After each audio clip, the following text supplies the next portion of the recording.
Hello, Internet, and good afternoon or good evening, Nova Scotia.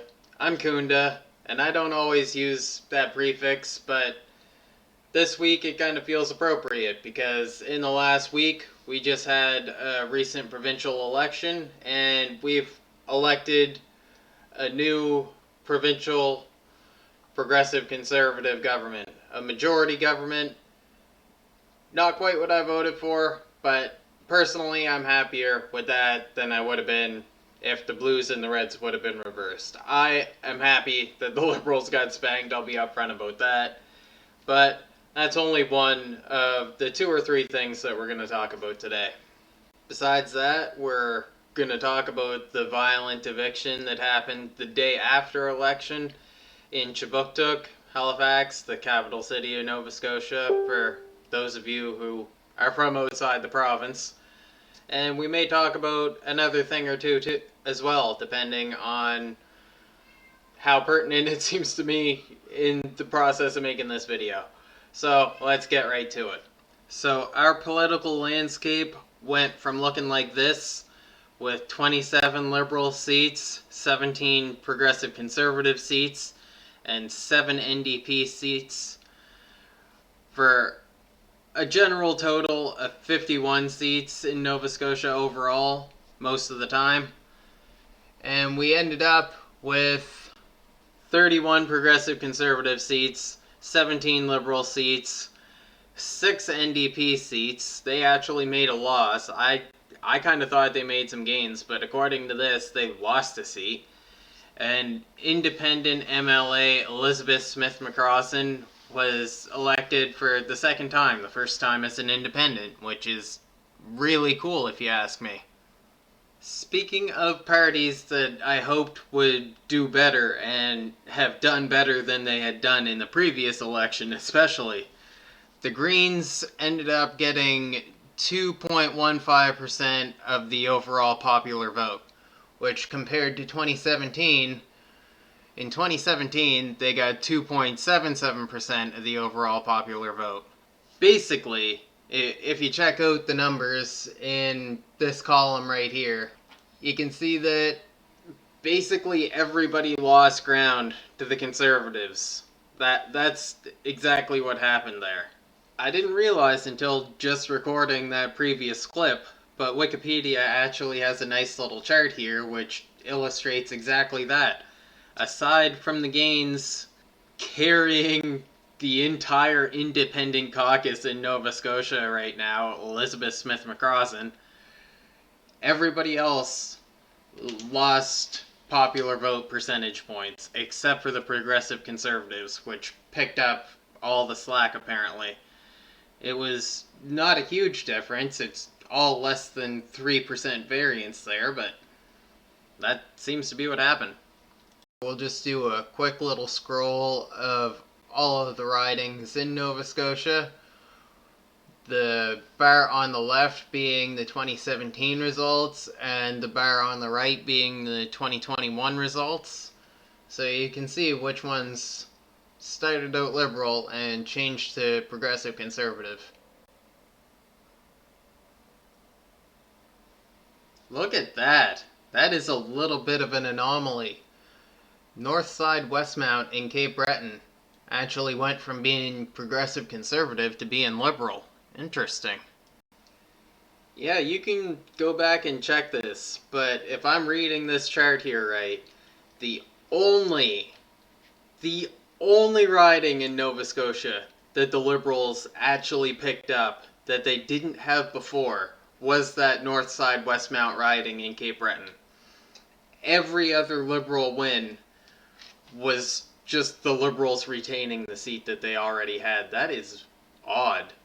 Like, compared to how Nova Scotia usually votes in provincial and federal elections. Anyway, we are going to get into the reasons for that result a little bit later. Personally, like, just for transparency's sake, in this provincial election, I voted NDP. It was... Don't take that as an endorsement of the NDP. They may have been just the best option currently from among the three established options and the two that are still working to establish themselves. We didn't have any independents here, and just based on my own experience and knowing some of the candidates, I liked the NDP one here the best. I'm not sure if I would have voted for Gary Burrell over Tim Houston if that's the system that we were in, but it's not the system that we're in. And maybe that would have changed if I would have seen the events that happened the day after, because there are some people who think that that is very oddly timed. I'm not saying anything more about that particularly, but Gary was down standing up against the eviction for the people there. Make of that what you will. Now, despite voting NDP, our area actually ended up getting progressive conservative representation. And I am happier about that than I would have been if we ended up with liberal representation again. So I'm hoping to be able to work with our new progressive conservative MLA. It's his first time as an MLA, but he has experience in politics from other levels of it. So going to be optimistic, but the reason I didn't vote PC is because he was the guy who was in charge of the local Progressive Conservative Association, and I had tried out a membership with the Progressive Conservative Party for a year, hoping to network a little bit with local members and organize, do some actions. Like, I'm into that kind of on-the-ground volunteering. And there just wasn't really any of that. I reached out a couple times to the Central Party, who redirected me back to John. He told me he would get in touch if there was anything, and the only thing we ended up hearing about was when the nomination process ended up happening. It was John and two other people competing for our area's nomination to be the Progressive Conservative candidate. He got it. He ended up winning the election, so congratulations to him. But yeah, I was discouraged, so that's why, well, aside from having respect for who the NDP candidate is as a person, those were kind of the things that led me to voting the way that I did. But we have a progressive conservative majority government now. Majorities are often a little scary under the Canadian systems, so it could be exciting, hopefully not in any of the bad ways, but we're gonna end up seeing what ends up happening with this new government. Anyway, let's get into some of the good and the bad of this election result. So, the good. We are going to go in the order of things I am most excited about, starting with Elizabeth Smith Mccrawson, Independent MLA for Cumberland North. I kind of keep wanting to say Cumberland Colchester just because the names between the provincial electoral districts and the federal electoral districts often are just too similar. Anyway, let's watch the appeal that she made to get people out to vote, just so y'all can get an idea of what she's like. Tuesday, August 17th is Election Day here in Nova Scotia. I want to be your MLA once again for Cumberland North. I will be your voice. You know that I'm willing to take risks. You know that I'm not going anywhere after Election Day. I will continue to be here to serve you, whether it's to help you with health care.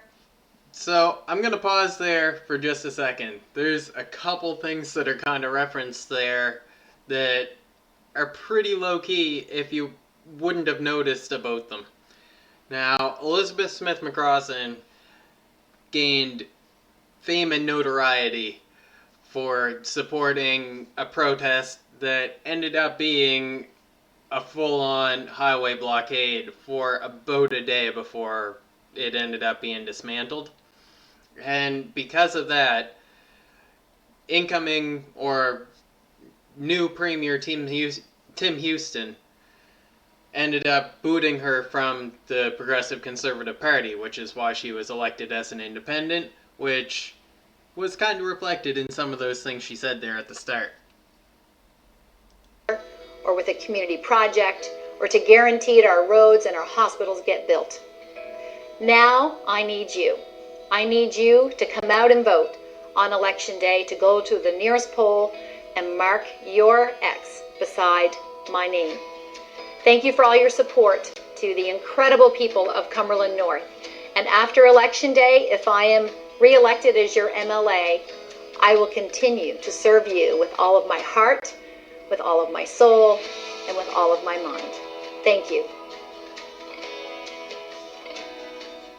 Here's a couple nice things that Elizabeth cites about supporting an independent as a political option. I think those are all pretty cool things.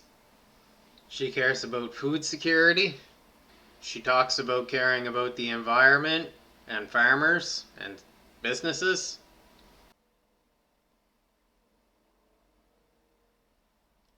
Graham Steele, a former NDP politician from Nova Scotia, pointed out that it hasn't been since 1988 that Nova Scotia elected an independent MLA at the provincial level.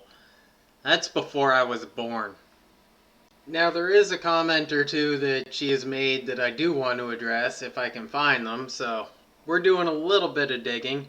And I didn't realize that Elizabeth had tried to become the NSPC party member, which is kind of interesting. This is kind of cool to see. Martha McQuarrie is the person who kind of warmed me up to the Conservatives enough to barely be able to entertain them in the first place. And yeah, I liked her. She seemed like a pretty nice person.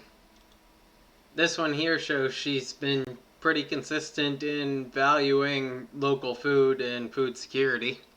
Little bit of a pandering tweet coming before Trudeau legalized cannabis there, but she retweeted this years ago, but someone might want to ask her where she stands on Northern Pulp today. Personally, I am not a fan of aquaculture if it's happening inside waterways, if it's done in enclosed spaces on land where chances are much more mitigated and slim that they'll actually contaminate the natural environment. That's a little bit different, but yeah, this tweet here makes me wonder if Cook Aquaculture or Cook Seafood is one of the ones that's doing aquaculture right out in the ocean, or what's going on there.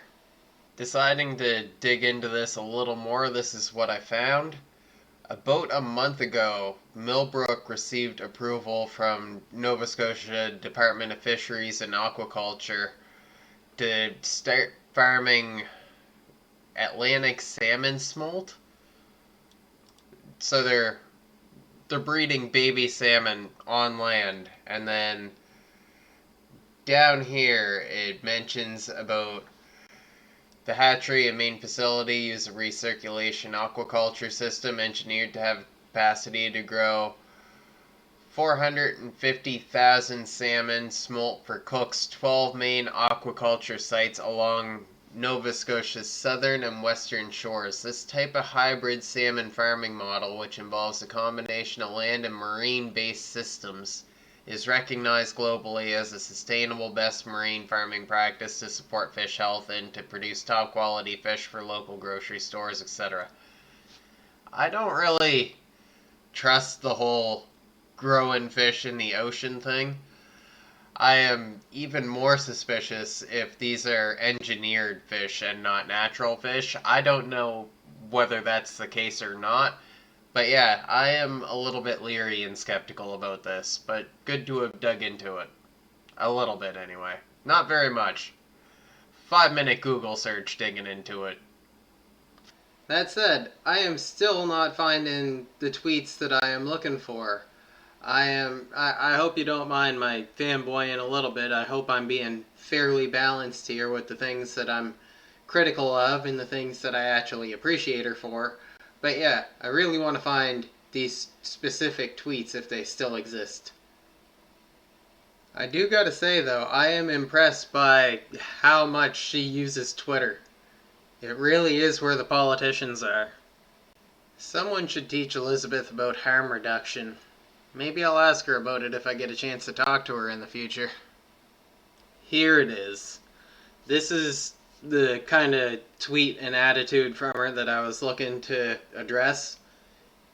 There is some legitimate criticism about Elizabeth Smith Mccrawson tweeting this and taking this approach to the Indigenous-led rail blockades that happened in 2020, and then in 2021 coming around and supporting the blockades that took place against the lockdowns in Cumberland, Colchester.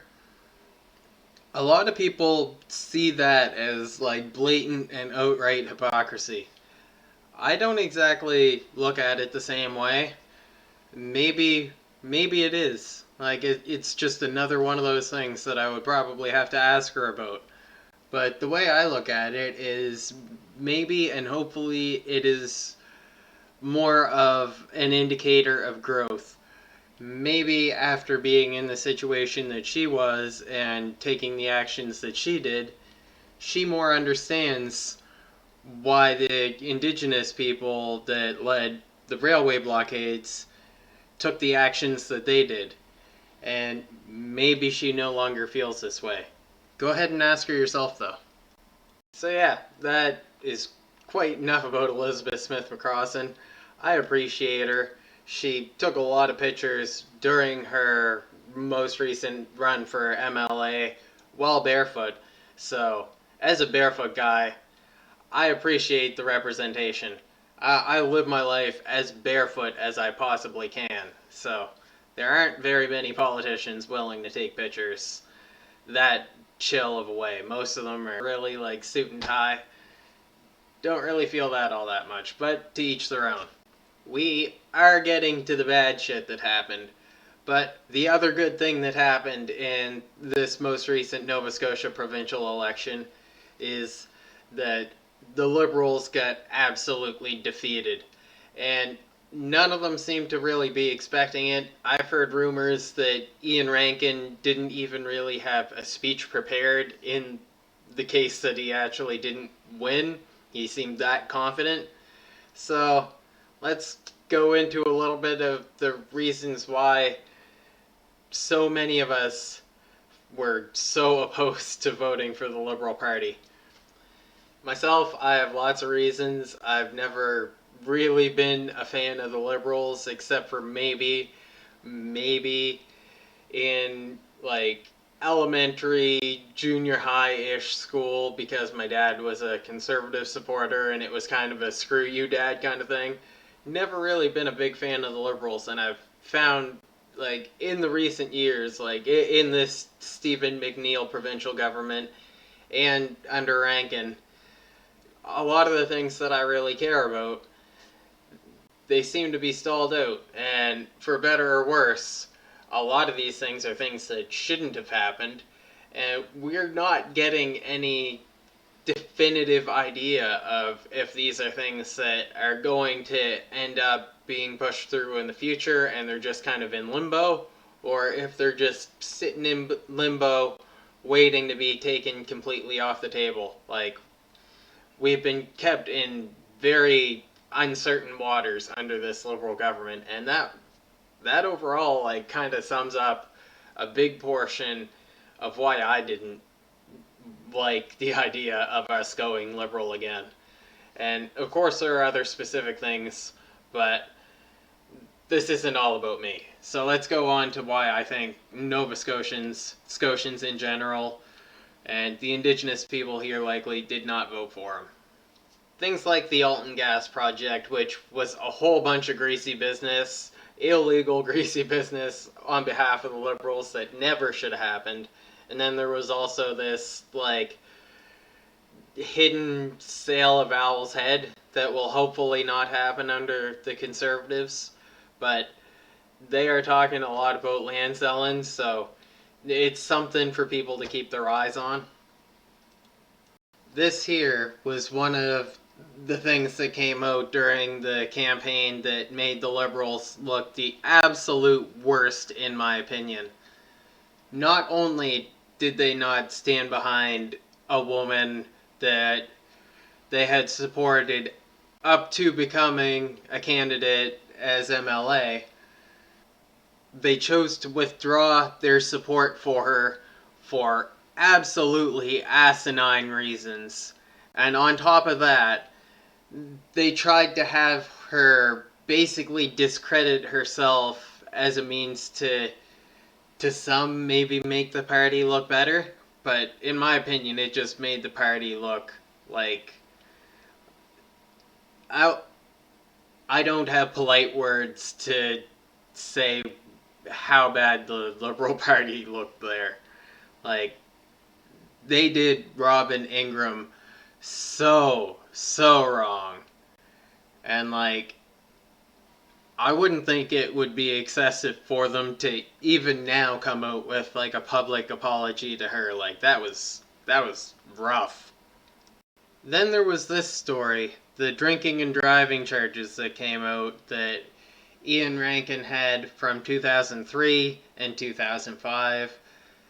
They got a lot of attention. Probably a little more than they should have, considering how long ago that they were, and really how irrelevant they probably are to his politics in the current day. But that was another thing that, just one more thing the Liberals were unprepared for. Also, really cool to see trending farmers' right to repair stuff on CBC. You go, Louis Rossman. If you haven't heard of him before, look him up.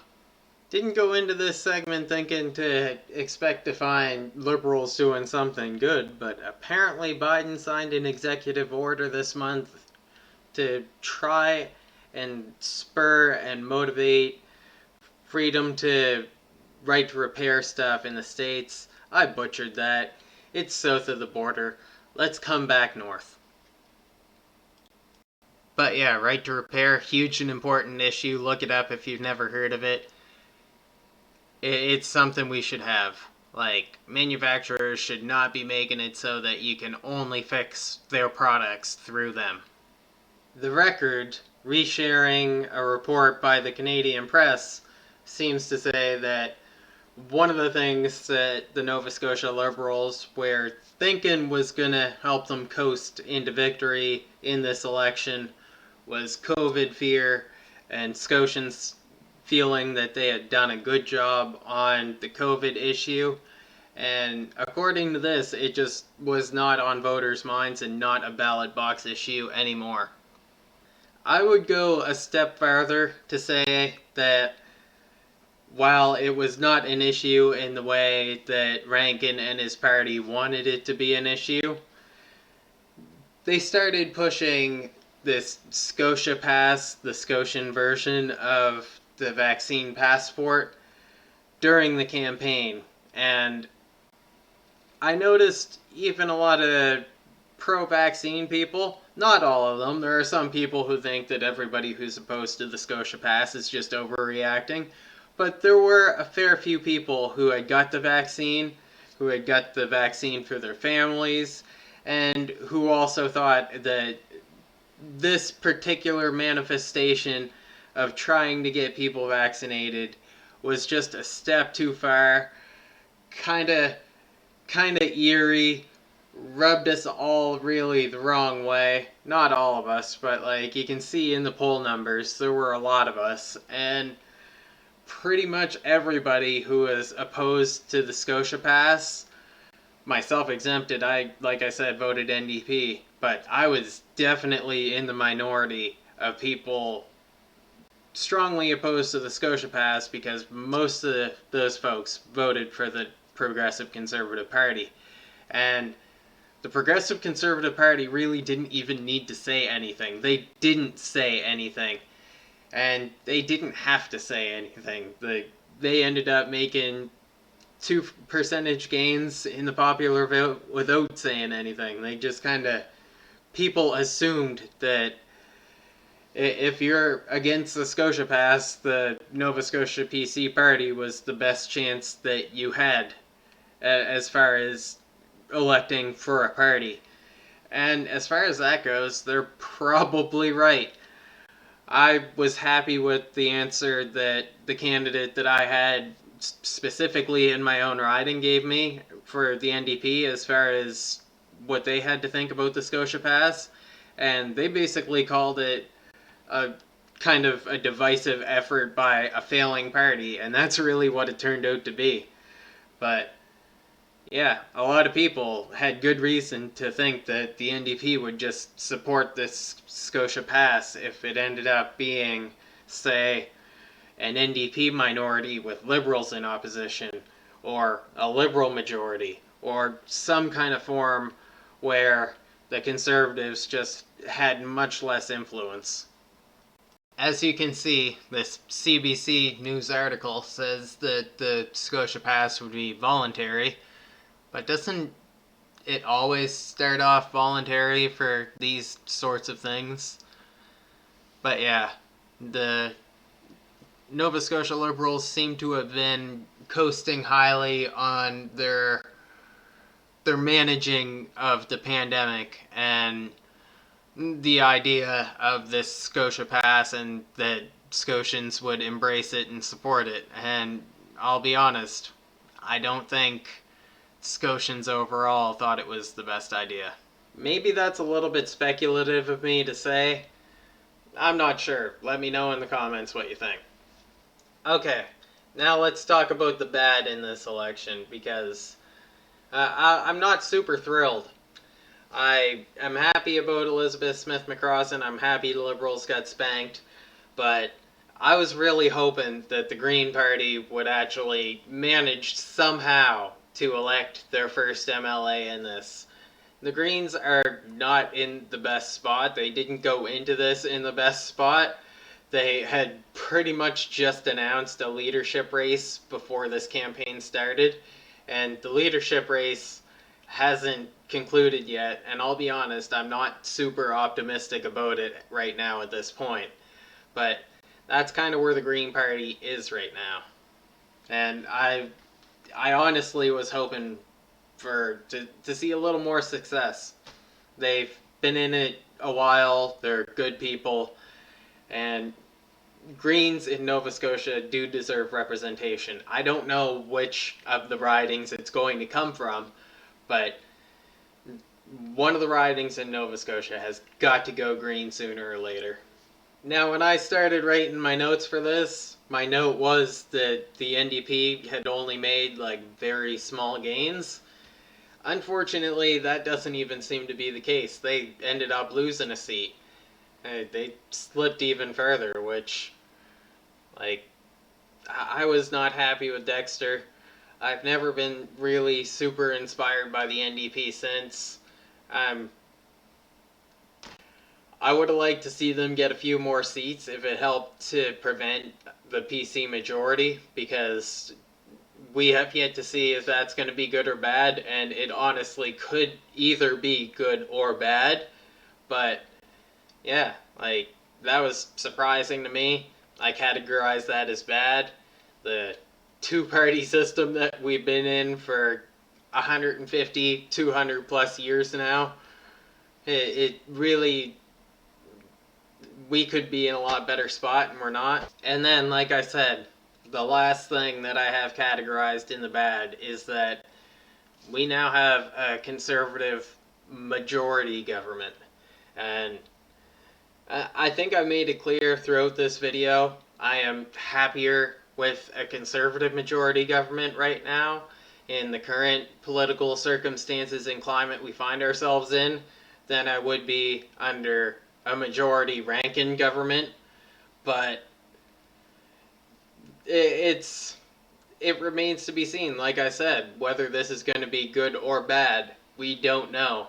And the best advice that I could give to anybody on this would be get a hold of your representation. Like, make sure they know where you stand on things. Make sure you know where they stand on things. And might be a good idea to follow them on Twitter. Reach out to them every once in a while, see what's going on, maybe go to your municipal, like, just to know what's going on in your community. And yeah, this could be an interesting 4 years. It's going to be 4 years because it's a majority. All that said, I am cautiously optimistic about this. Let's give these progressive conservatives a chance. Let's not just assume they're going to do all the wrong things. But at the same time, let's not be naive either. I was going to end this video doing some kind of like a benefit and risk analysis kind of thing of what exactly the Nova Scotia PC Party had been saying and what's in their solutions document that they have public on their website. Maybe I'll link to that down here. But yeah, this video is getting very, very long at this point. So I'm going to cut it short here. If you would all be interested in seeing me go through that solutions document and kind of make some notes, because it is very long, it is not the most fun thing to read nor present, but I could take some notes, kind of refer back to it, and try and show you what exactly they're kind of pitching themselves as.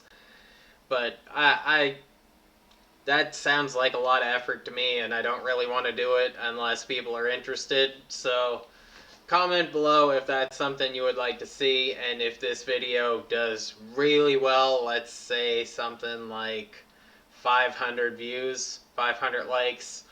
Yeah, let's go 500 views. That would be doing really well compared to my other videos right now.